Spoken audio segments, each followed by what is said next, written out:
Ciao, oggi vi proponiamo la prima parte del video racconto tratto dal libro Malaterra di Giuseppe Graceffa. Un libro ambientato nella Sicilia del recente passato e che narra splendide storie siciliane tratte da fatti realmente accaduti. Buona videolettura. Totò si tolse la coppola e si deterse il sudore dalla fronte con un braccio.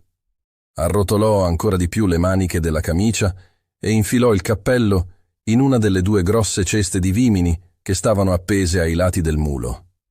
L'animale avanzava placido e senza fretta, e l'uomo in groppa cominciava a sentire il calore del sole che bruciava la pelle e rendeva affannoso il respiro. Cercò di sistemarsi meglio sulla sella logora, spostando le gambe sopra il dorso del mulo. Ogni tanto sentiva la necessità di cambiare posizione, anche perché la presenza delle due ceste ingombranti non gli consentiva di tenere le gambe nella loro posizione naturale ai fianchi dell'animale. Lanciò dei suoni gutturali per cercare di spronare il mulo a un'andatura più sostenuta.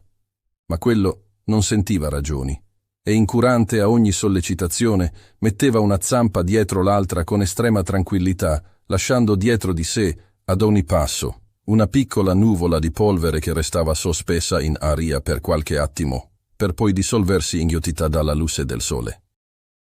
La strada, se così si poteva chiamare quella sorta di trazzera sterrata che dal mulino conduceva alla montagna Mintini, era completamente deserta e si estendeva tortuosa tra campi aridi e collinette spoglie, piena di ciottoli e sassi che in ogni momento potevano ferire le zampe dell'animale. Ed era anche l'unica strada che dal paese portava al mulino di Cacarodduli, cosicché era obbligato a percorrerla ogni volta che doveva andare a macinare il frumento per ottenere la farina. E ogni volta sua moglie Maria, che sembrava più affezionata al grano che a lui, gli riempiva la testa di raccomandazioni. «Totò, non ti fare fottere», gli ripeteva, «che Don Ciccio è malandrino e se ti può fregare col peso ti frega».